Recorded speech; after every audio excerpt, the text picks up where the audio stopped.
Ready? Let's go. We want to welcome everybody to the Space Between Words, where we dive deeper into ideas, concepts, whatever's happening right now. Yep. And we're excited. We are. How are you doing today? I'm good. How are you? I'm doing well. Yeah? Actually, I've had a really good week. I know. Yeah. The weather is kind of shifting a little. Listen. It's like summer and fall are having a conversation about trading places, but they haven't decided. They haven't? I'm okay with that. I like it. The mornings are cooler. Yep.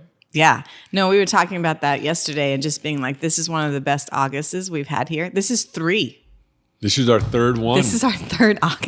Third one. We are almost locals here in Greenville. I know. I don't know when you actually become a local. I would love to know that. I was told 5 years. Okay. But it's possible to do it in 2. Oh. So we're in the range, in the realm of possibility Okay. of being considered a local. Yeah. So I think we should just say We're local to Greenville. we're in the early stages of it.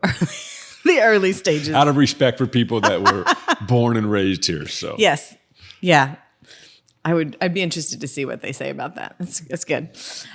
Recently, we have been watching and talking about an episode on Chef's Table, the French version, by the way.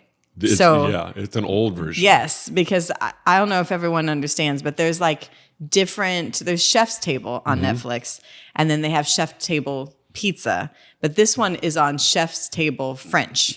Yeah, France. Yeah. Was it France? Yeah. So anyways. Some of the top chefs in the French cuisine category. Yeah. It was exceptional. If you've not watched any of Chef's Table, and even if you don't like food, I recommend people to watch it because the storytelling, the cinematography, the level of excellence is just, it's world class. Yeah. So inspiring. So we've been talking about this one particular episode. Was in Chef's Table's France. And for this episode, we're not even trying to pronounce the names. Nope. And that is our way of being respectful to not mispronouncing beautiful names. We're just going to refer to him as Uncle, Dad, and son. the chef. And the chef. Chef the son. That what we do? I love this. But there was this episode. Do you want to start off? No, I think you go for it. So basically, there's this restaurant in France that is a Michelin star restaurant, 3 stars, et cetera, et cetera. But the history and the story of this particular restaurant is unique because it's 3 generations. It's actually 2 generations. I think it's getting ready to go to a 3rd generation as we speak. I was just reading up on it recently. Okay. And it's an uncle and a dad that created this restaurant. Again, I won't pronounce it correctly, but this restaurant. And there's one dish that kind of put them on the map. Now, in the restaurant industry, in the culinary arts industry, there's something called Michelin stars.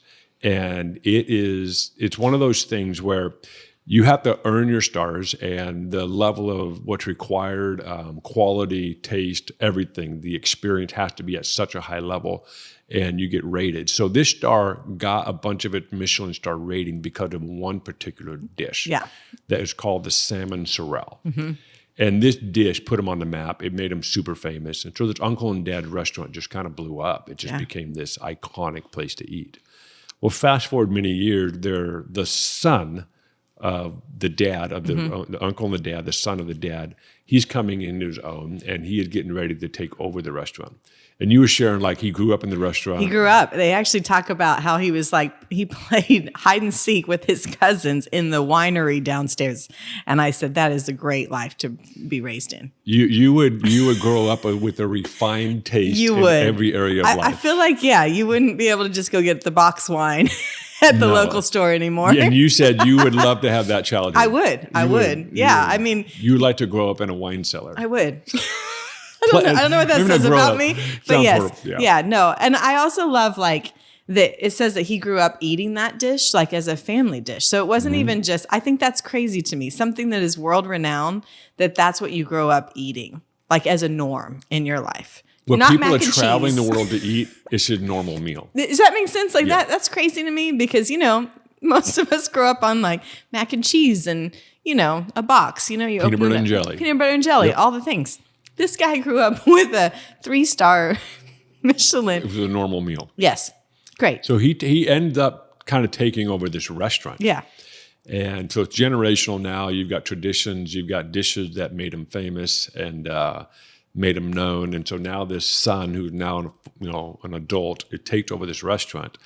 And he's wrestling with putting his own stamp, his own culinary creativity. He's wrestling with trying to enter the scene, but he has so much tradition. Yeah. And so all of his clientele are people that loved the tradition. Yeah. And specifically this one dish, salmon sorrel. It's like, it's the dish. You come to eat that dish. So he makes this incredible, when you watch the episode, you can see it in his eye. He makes this really painful, hard decision. He says, I have to take that off the menu. Yeah. And there's a line in there. He said, I had something along these lines. I had to break away from the tradition to move into the future. And that's a really interesting concept. That is. And so you have to ask a lot of questions around, so what tradition do you break away from? What tradition do you keep? What's the point of tradition? So there's a lot, when we can dive into that. Yeah. So to finish out the story, he takes the salmon sorrel off the menu. And people lose their minds. They do. They lose their mind. Yes. They are upset. They're angry. They think, oh, this restaurant's going to tank. I mean, there's all these things start piling in. And so as you're watching this episode, you're seeing the anguish and the pain of the decision to make the decision, but you're also seeing the ramifications of his decision. Mm-hmm. But he was so convinced that in order for him to find out who he was as a chef, as a culinary artist, he had to get out from underneath that tradition. Yeah, that shadow. And so he does. Mm-hmm. He does that. And I forget the time frame, but it was quite a few years later. Now, you just watched the episode. Did he lose his Michelin stars when he did that? Do you remember that process? I don't remember that process. Okay. Yeah. I think he definitely lost clout. Yeah. So he lost some of his, clout at least, and I think some stars. And then, but it forced him to get creative. It forced him to actually create something that was unique to him. So to fast forward the story, he ends up redefining, some say he redefined the French cuisine. And he got his inspiration from all kinds of things. He would look at a painting and he would get inspired to create a dish. So his bandwidth, or if you will, threshold of inspiration was very wide. Yeah. And he redefined French cuisine. And of course, his restaurant regains its clout and so on and so forth. And I think, if I remember correctly, it was at least a decade later. It was some time had gone by. Yeah. He decides to bring that one item, the salmon sorrel, back onto the menu, but he adds his own flair to it. So I remember watching this episode. This was, I don't know, when it first came out years ago. I wasn't weeping on the couch, but I was deeply emotional because it was so many things. When you read a book or watch a movie at the right time in life, it was one of those moments for me. And his whole reality of wanting to honor and respect tradition, but he also knew it was the very thing that was keeping him in chains. Yeah. Like he was locked up. Yeah. So that's the story. Yeah. I mean, I think the part that was mind-blowing is when they show him like dissecting an eel, which is really gross, by the way. I would love to try some fancy food, but I don't know if I would want to eat the eel. But anyways, a friend of mine and I were talking about it, but like he just spent, after he like lays down this dish, he goes into just exploration. And it really, and like dissecting how does this eel taste the best? And how do you prepare it? Like, is it grilling it on one side? All these things. And it goes into this deep thing of like just being able to explore without the shadow or the heaviness of the past. Mm-hmm.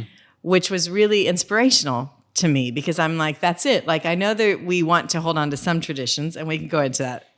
But then there's also that real factor of like, is this shadow keeping me from finding my voice? Mm-hmm. And what's the balance of that? And can I even explore in that world? So there's a lot of lessons we can learn from this one episode, and it's, you're introducing it. So there's ideas. So I think some questions we can ask and maybe address is, I know there's people listening that long for a future or long for something new or long to be in a space where they can create and be alive again. Yeah. So let's talk through how do you do that? What are some steps to do? Yeah. And what are some things you have to realize? And so I think for me, this last season has been my own version of that episode. Mm-hmm. And this last Sunday, I talked about it. And I would say the last 3 years of my life have literally been this episode of like, there's so much tradition and so much, and they're beautiful. Yeah. So traditions aren't always negative. They're actually very beautiful. Yeah. But for me, this is personal. I knew I had to literally break away from tradition. This is how you do it because this is how it's always been done. Yeah. That right there was incredibly complex emotionally, psychologically, and then just practically. Breaking away from that. And so the challenge that we ran into, which actually is one of our greatest opportunities in the last 3 years, is so we moved from the West Coast to the East Coast. We left a very established environment and moved into nothing's established. So lots of excitement, but lots of, just a lot of dynamic. But the thing that happened that I didn't realize was going to happen is we had hundreds of people come with us and follow us. Yeah. And so we were in this space, Candace and I were in this space of like, how do we actually create something when we almost don't have the luxury because there's so much expectation on like, hey, where's the salmon sorrel? Yeah. I thought the salmon sorrel was going to be the dish. I moved my entire family for that dish. I quit my job. I uprooted my children. I sold my house. I shut down businesses. I mean, the list goes on and on. I was living with my support system, my family, and I left all that. I thought I was coming to get the salmon sorrel. Yeah.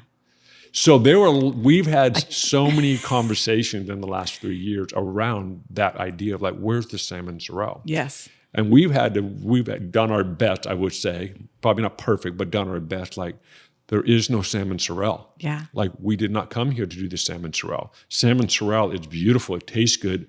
But we knew for Candace and I, we had to go enter into a space. So we called it a dark hallway. Yeah. We said, we're going to leaving one room, we're moving into a dark hallway, and we don't know where the next room is. And so that dark hallway, now, I'll be honest with you, if we knew the next room, I think we would have ran through that dark hallway really quick and never really found out who we are. Wow. So I wonder how many times in life I'm going to move into the future, I'm going to move into the new, so I'm going to stop doing X, Y, or Z. But then a week goes by, a month goes by, and we're like, this is really uncomfortable. Yeah. Because everything in me wants to go back and bring back my tradition or my past or how I've always done things. Yeah. So I think one of the first keys for people to move into the future is you literally have to find ways to cut off what used to be and be willing to pay whatever price it takes to move into the future. Yeah. Because at some point in the process, you're going to want to reproduce your past. Yeah, it's comfortable.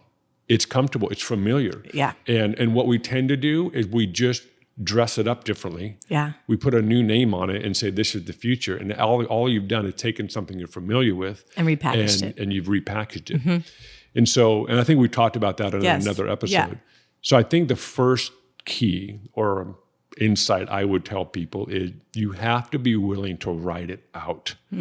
But you first have to get the salmon sorrel off the menu. You have to say, you know what?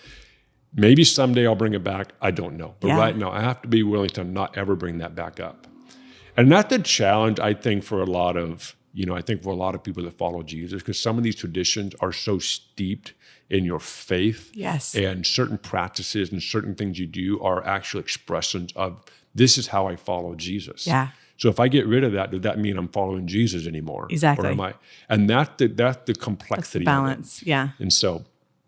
And what is that salmon sorrel for different people as well? Because I mean, that could be different. That could be relationships. That could be a lifestyle. What is that? I mean, that could be defined as something, and it's always going to be something personal. I think, I don't think people realize, even the first year that we all moved here, it was hurry up and wait. For creatives, that's really, really hard.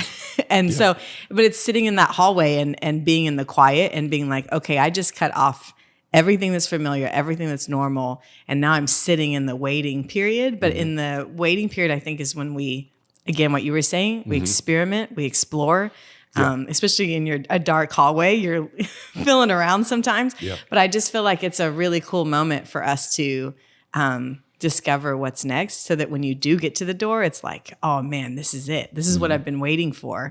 And I couldn't have gotten there unless I would have taken that first step, whatever that is. So let's talk about tradition. How do you know what is the tradition? Yeah. And how do you know that tradition is no longer helpful or is no longer introducing you to a future? Yeah. So let's talk about that for a second. So tradition to me, now I have a high value for tradition. I think traditions are beautiful. Yeah. But I think for me, the question I would ask, and I ask myself, is this tradition holding me back?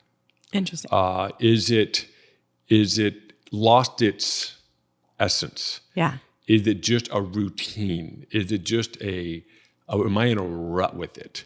So I can imagine, we're gonna dive into the episode. I don't know his story on this, but I would say, I'm sure when he would taste that salmon sorrel as a kid, it was magical. Yeah. It was life-giving. It was like, oh, this is exceptional. Yeah. But at some point, I wonder if it's like, it doesn't taste the way I remember it tasting. Yeah. So it becomes a barrier, it becomes a restriction instead of it launching you into something new. That's what I think that's interesting, because I was going to say that, because without that dish, would he have had the palate to be who he is today? Mm-hmm. So that tradition that he grew up in that was excellent was needed. And I think that's the difference, is we're not saying disregard tradition, but it's using those traditions to be your floor. Yeah. Does that make sense? No, yeah. I think that's exactly. I think traditions for me should always be some type of it leads you to the next space. It leads you to the next space, yeah. Now, is it the actual tradition that limits you, or is it your construct around that tradition? Dang. So I think it's more around that. So any tradition that I've let go of, I'm not saying that's bad or that's the problem. I'm saying I'm the problem. I'm the one that built something around that tradition, and it's now an self-imposed limitation. Yeah, it's my safety. So I need to take a break from that tradition, or else I'm going to get into a really deep rut that's so hard to get out of. Wow. So some of it, I think, it maybe not the tradition itself. Yeah. It's actually your construct around that tradition. That's like the mindset, the paradigm, the emotions connected to it. Yeah. And so you have to be willing to let that go. That's so, yeah, because when you study even creativity, it talks about how you have to have an openness and a willingness to be able to do new things. And if you have a tradition that is created almost like a safety net for you, then you lean back on that and you don't try new things. You don't go after new things. And then we don't create and be the next generation to create new things and birth new things. Mm-hmm. So I don't think the goal is to disregard traditions. No. I think the goal is to allow the tradition to move into the future. Yeah. And so disregarding, dishonoring, no. I mean, I remember when we took over our last environment, and I'm like, we should do this, we should change this. And someone said, hey, don't move the fence until you know why the fence was put there in the first place. That's good. I'm like, oh, that's good advice. Yeah. So I'm like, I wouldn't do it this way. Well, once I got into oh, I understand why that fence is there. Now I'm left with the decision, do I want to keep it there or do I want to move it or get rid of it? Yeah. So I think I don't think what I'm telling people today is just get rid of every tradition. No, find out why it's there. And then you have to determine, is this actually going to move us into the future? Is this actually going to help set up an environment, a space for me to become really creative in who I want to be, et cetera, et cetera. Yeah. So definitely not saying traditions are bad. No. It's how do you view tradition, and is it a trampoline? Is it a launching pad into your future? Yeah. And then do you think that this is, our traditions are also tied to our identity as well. Yes. So I guess when we talk about like moving the salmon sorrel off of our menu or whatever it is, that's a part of who we are. And so how do you think we practically do that?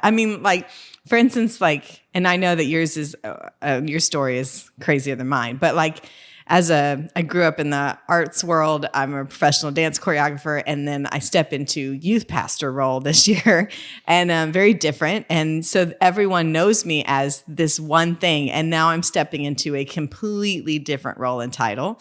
And so the people that know me, and I've been talking to people that are around me and just being like, oh, this is a level up. This is a whole nother platform.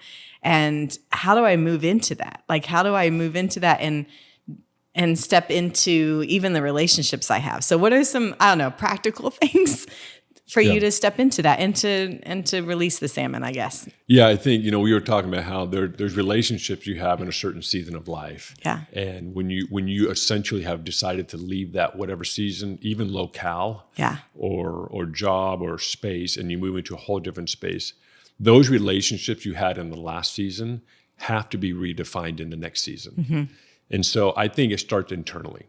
you're gonna have to actually acknowledge, okay, and it's not a matter of ending relationships or I no longer know. It's not. I'm not talking about that. I'm talking about like the way we used to relate and understand and interpret each other has to actually change. Yeah. And so I think it starts internally. So for me, for my example, I'm like, oh, there are relationships I had in the last season that I had to redefine them into this season. And I think one of the dynamics, if not, then you'll always be, I don't want to use the word stuck. You'll be limited by the confines of that relationship. Yeah. So if you can redefine them internally, and then sometimes you have to redefine them externally. Yeah, that's hard. And that's more painful because you're dealing with another human that is a friend. And it doesn't mean you're not ending friendship. No. You have to redefine it. Yeah. And I think the other side of the same conversation, we have to understand that it's important for people to continue to reinvent themselves. And I think I'm hoping, let's say 10 years from now, we have in our culture here, we have enough understanding around like, we're going to always be reinventing ourselves. Yeah. Shayna, you're going to be someone different in 2 years from now. Yeah, I hope so. And then in 4 years from now, ideally. Yeah. But culturally, we accept the fact that like we are a people that will constantly be reinventing myself. Mm-hmm. So I've been looking at this season of my life. This is the second half of my life. Mm-hmm. And so I would say definitely have reinvented myself, but I feel like I haven't even started reinventing myself. Yeah. So I have a high value for like, I don't want you to be the same person today as you were 5 years ago or 10 years ago. I want you to constantly be reinventing yourself. So any traditions, idea that's keeping you the same, let's really look at putting a pause on those. Wow. Maybe not disregarding, but at least pausing them. Yeah. Like don't do those things anymore for a season and see what else comes of you. And so I think that's a step in that direction in creating a culture around permission to go, I'm going to continue to reinvent myself. So there's things right now, there's side projects that I'm doing right now, like these are all, I want to reinvent myself. Yeah. Now it's interesting, when I interact with people in my previous season, so I'm a communicator, I preach, I travel, I do all those things. So I go into some of these environments that I've been for years, and I'm having to give them a little heads up. Like these are more like green room conversations or before I come. Yeah. I say, hey, listen, why do you want me to come? And they'll tell me it's for this reason. I say, okay, I love that topic or theme, but that's not me anymore. Oh, interesting. So I'm actually giving people a heads up, like, this is what I'm really passionate about. And it's my reinvented self, if I can say that. Yeah. If that resonates with you, I will come. But I don't want you to think I'm coming to address or talk about X topic. Yeah. Because I think it's beautiful, but that's not me anymore. Yeah. That was a tradition that helped me to get where I am today. So I am having a lot more conversation. I was just somewhere a couple of weeks ago speaking. And I started off, and I'm really connected to the group I'm talking to. I said, many of you know me from the past season.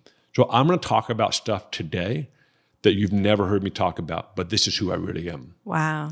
So I'm doing more of that now to help people, because, or else the whole 30-minute talk, they're like, who is this guy? Who is this? I'm like, I want to get that out of their mind, or else they can't actually receive what I'm giving them today. Oh, wow. So I think that's part of your process. So you're having to go through that. You've transitioned, or I wouldn't say you've added. I've added too. You've added. Yeah. So I think there are dimensions in conversation that will be helpful. That you can have with people. And that's what I've done. I think that's been very helpful. I think it's been helpful for the people.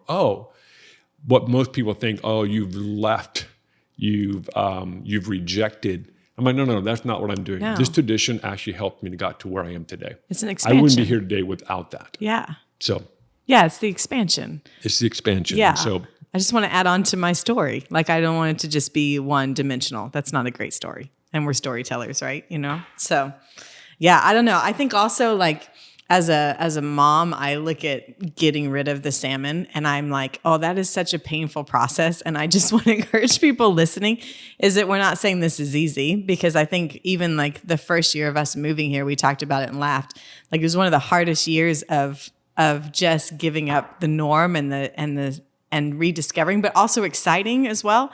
So I just want to encourage people that this is not something that, like, when we say just break free. Not nonchalant. It's not nonchalant. That's all I'm trying to say. Yeah. There's an old movie, That Thing You Do. Yes.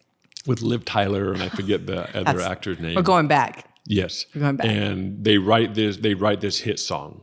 What's the song That called? Thing You Do? Oh, that's the name of the song. It really is the song. Name of the name of the song. Got it. It's been so long since I've seen it. Yeah. And they write that song. Yeah. And the whole movie is basically them touring, playing the song. Everybody loves the song, and please come play that song. Well, at one point in the movie, he had an argument with his girlfriend, Liv Tyler, and they're arguing about something, and he's really frustrated. And he makes a comment. He says, everyone wants me to play that song, but there's so many other songs in me. And I remember watching it years ago, and that hit me too. Another like a chef's table moment. I'm like, so I know for me as a human, there's so many other things inside of me, and sometimes I feel the pressure to play that song that we know you as. Yes. Like talk about the things that and what we're familiar with. And I'm like, no. I got so many other songs, so many other things that I want to explore. And sometimes some people don't, they want you to continue to play that song. And that's when you just have to go, I need to redefine this relationship. I need to redefine it. Here's my new definition of this relationship. And I want to give you a definition of where I'm going. Wow. And so I know there are people listening that have that line. There's other songs in me. Yeah. Or there's things inside of me that haven't been able to come out because of tradition, because of expectations. And I think when a tradition becomes an expectation, that's when it needs to be deeply, deeply considered, put it off to the side for a season. Yeah. But what's beautiful about that episode in Chef's Table, he didn't have to bring the salmon sorrel. No. But I bet deep inside of him, it was his ode to say thanks. Yeah. It was his way of saying thank you. Yeah. So when he brings it back on the menu, and you watch the episode at the very end, and and he added his own little flavor to it. So I think there are things we can do where tradition don't forever go. No. But they do need a pause sometimes. Yeah. Because now it's an expectation, and you don't have the freedom to create anymore. Yeah. And so I think at that point, yeah. No, I love that because even I was listening to a podcast about a music producer, and how he listens to all different kinds of genres of music, even whether he likes them or not, to just get different flavors and figure it out. And so I feel like I think that's a good first step, is like, go explore. It doesn't have to be even publicly, but like, I know that we do things like, as creatives, like, hey, I'm going to go do this on my own just to explore and see if that's something that I love or dream, or it unlocks something. So I think that's a really good step for people when they're trying to redefine or figure out what their first step is just go do it. Go play. Go do it. And tradition to expectation, put a pause on it. And be patient enough to see what comes out of you in that season. Yeah. And no matter how long it takes. So that's good. Oh, that's a fun talk. I like it. That's a fun conversation. Yeah. I'm excited. This is getting good. Yeah. I think we've covered that one well. I think so. All right. Well, if you're listening, have a great day. Yeah. Go try something new. Look at your life and evaluate the traditions. And are they? And you were designed to create a future you don't even know exist. And I think that's something we need to really take seriously. Yeah. But sometimes the things that we hold on to just don't allow us to create a future that we don't know exists. So let's be a people that create a future we don't know exist. And that should be a t-shirt right there. Right there. Right there. Make it. Go Make for it. All right. Have a great day, guys.